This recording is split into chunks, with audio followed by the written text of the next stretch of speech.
Alright, so this is going to be another movie review. This one's called Rembrandt's JQs.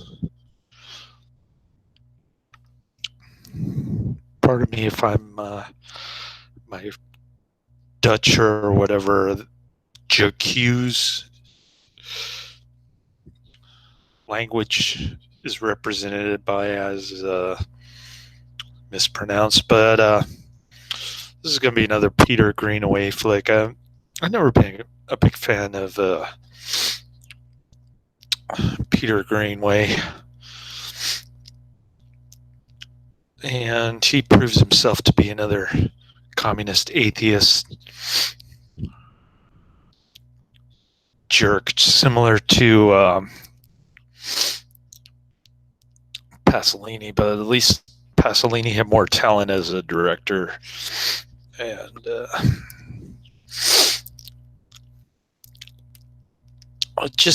movie just basically consists of him being a picture in a picture, a box within the film, narrating the whole thing, talking about handy generalizations and communist propaganda, such as terminology such as bourgeoisie and proletariat, like a good comrade, and his atheism is pronounced several times by his terminology, the Catholic mythology or the Christian mythology that he bandies on about. And when Rembrandt sinks into depravity after his painting of the Night Watch, Greenaway lauds his commissions from atheist people and basically debauch people like Spinoza, those type of individuals. He talks about Spinoza being a Jew, which is, I guess, a superior religion to Christianity, because it basically does not accept Jesus as the second coming of God, that sort of thing. I guess. I don't know. Who knows what's going on through this guy's brain? He makes a lot of crazed speculation in this one, and it's supposed to be an indictment of the Dutch militia that Rembrandt was painting. Supposedly they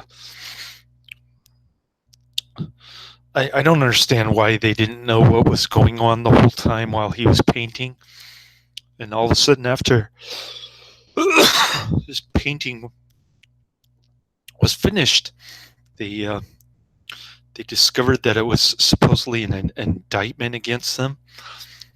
A lot of the speculation comes from the two women in the painting.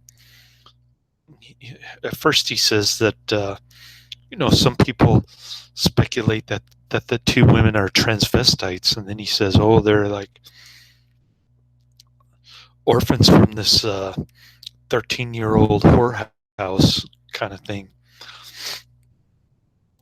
So it's all very confusing, and although he's a pretty good public speaker, what's coming out of his mouth is just pure stupidity. And like I said, I've never been a big fan of his movies. I don't think he's one of the better art house directors, on par with Almodovar, Bergman, or Pasolini. Those are probably the top three in my opinion. Herzog is probably number 4, and this guy's like the back of the pack, like the bottom 5 out of 10, I guess.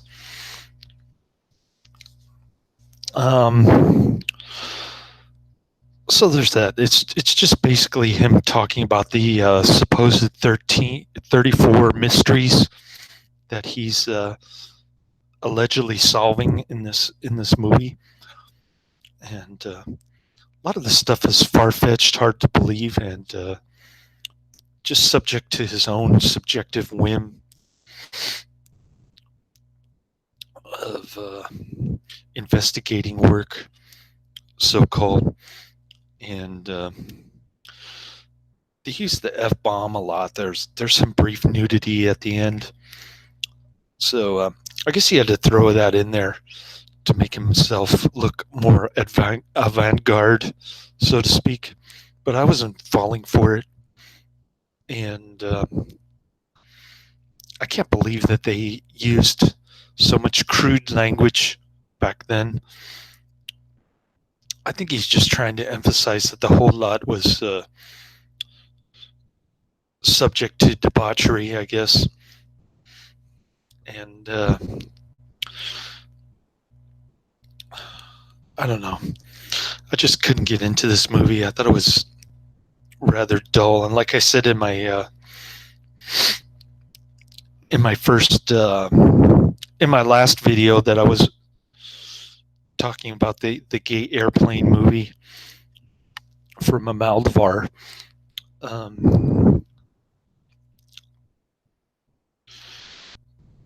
It's what was I going to say? I forgot. Dang. I slept for like 10 hours today because I wasn't on the schedule for my grocery delivery job, thinking that I'd be working at my desk job for about 4 hours of overtime. But unfortunately, it was a short payroll week, and I found out at the last minute. And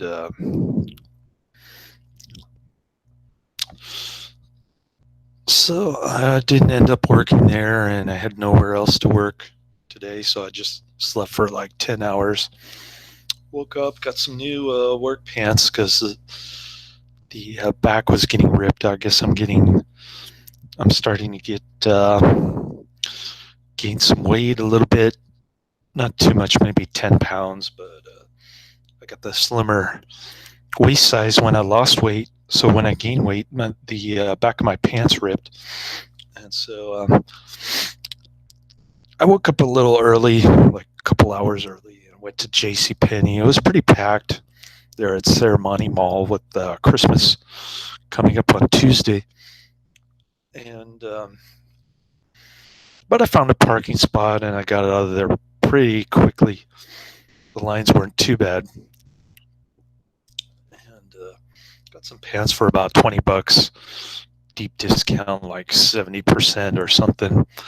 And so that was good. I made about $9 tip. So all said and told, I paid about $11 net for a new pair of pants. Not too bad. I think I still have enough money to get my best friend, my dream girl, a huge box of Godiva chocolates. I already got her a smaller box of See's candy, so she's going to be chocolated out next year, which is a good thing. She used to say that chocolates are better than flowers because at least you can eat the chocolates and the flowers die after a while. Kind of an interesting philosophy. I always admired her take on things. One time we were driving out of San Francisco on the freeway ramp, and there's this homeless bum holding a sign, and I go, well, should I give him money? And she goes, no, if he's holding a sign, then he's capable of filling out a job application. I always love her take on things and her kind of quirky personality. And not to mention her killer cheekbones. She's about 10 years younger than I am, with really pronounced cheekbones. And hard to explain, but she's Chinese, She came from the same town as my second ex-wife, Canton or Guangzhou province, and I've always uh, I've always been ravished by her. I don't know why she doesn't return the favor, but she's been pretty good and open about it, especially considering that she's converted from agnosticism to Baptist church, I guess. I don't know. And she's been single all her life. She had a boyfriend for a couple of years, but she didn't think that he was very responsible or whatever. I don't know. I'm trying to get my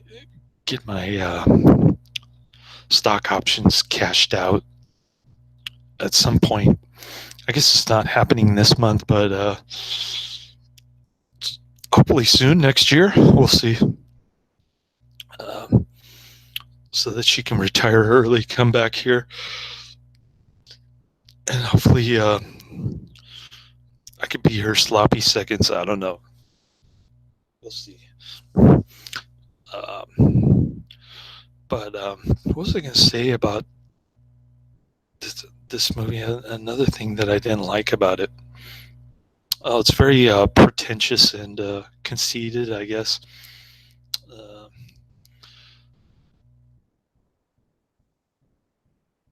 And oh, the whole thing about, yeah, that's what I was going to talk about. The whole thing about text being worship more than image, and consequently, that's the decline of cinema. I don't know why he's talking like that. I heard Harmony Korine talking the same kind of thing. Not exactly in those terms, but similar kind of theme that cinema is on the decline. And you know, it to me that smacks of fascism, image over substance, I guess you could say. And I don't know, just rubbed me the wrong way. Remember that Andre Agassi commercial for the camera? Forget which one, but basically he was saying image is everything, and that kind of ticked off my my English teacher from high school. You know, the bonehead English class where they show movies a lot. And yeah, I was in that class. I didn't take the AP English like I should have. It would have helped me to skip all those stupid essay friggin' freshman English class in junior college. But I don't know. Anyways, I'm digressing a bit, but yeah, I better shower, get ready for my graveyard shift at the Red Line at 7:30, a little bit earlier than normal, so I can get my pants situation squared away. And still got about 2,800 in my checking account. So, like I said, I think I have enough for that. For another box of chocolates. She's going to be like,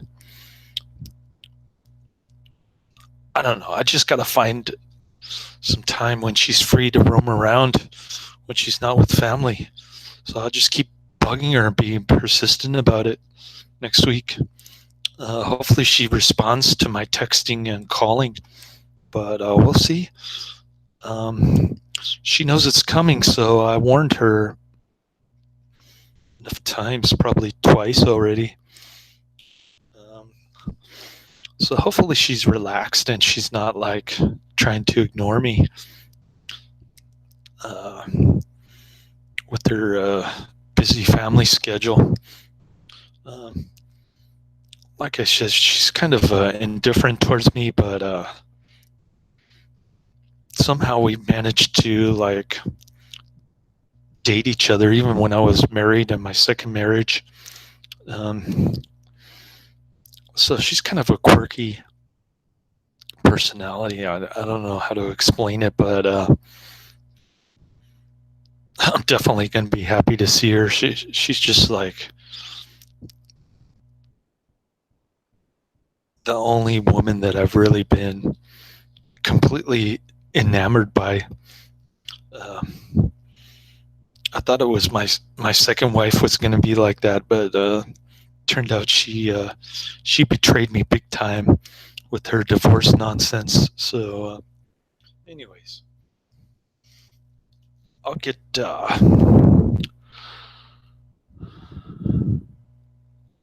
I'll get into the Camp Death for probably on Christmas Day, and once I get my son's new Chromebook set up at the hotel, probably bring my dirty laundry over there. I know they have laundry facilities, so I just got to get change and do the coin laundry at the hotel. Save me a little bit of time, and we're gonna go out, get some good food. I know Christmas Day what is it? Hometown buffet is open for lunch, and then we'll go to Puca de Pebo for dinner. Then we get Taco Bravo, Sizzler, the Japanese joint that's run by Chinese people at the Ranch 99 little strip mall, Daly City. And then we got Super Duper Burger in San Francisco. What else? Maybe the Chinese joint in Redwood City. And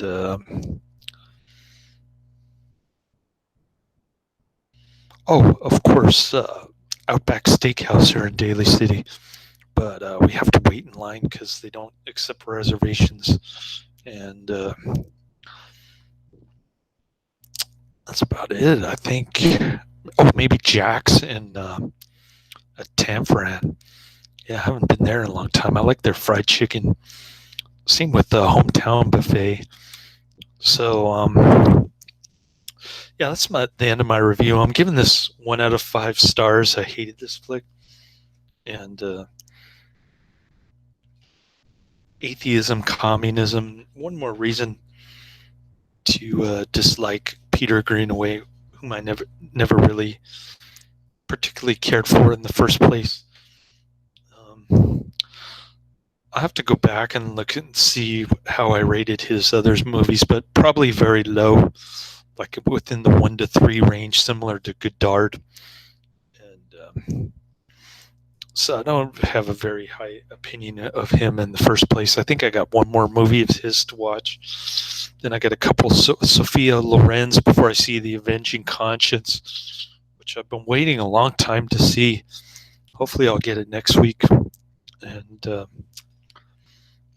towards the latter part of Christmas week, I'll get that reviewed, and so definitely looking forward to that. It's supposedly the first horror movie, so it's supposed to be along the lines of the Telltale Heart, I guess, Edgar Allan Poe kind of thing, which is cool. I was Telltale Heart always creeped me out, and I liked Vincent Price's narration of the Telltale Heart. It's pretty creepy, man, with this creepy Vincent Price, the cigarette voice, and so there's that. Looking forward to that, and I guess I'll see you Christmas week. Merry Christmas, everybody. Until then, we shall meet again. Later, Adrian. Bye.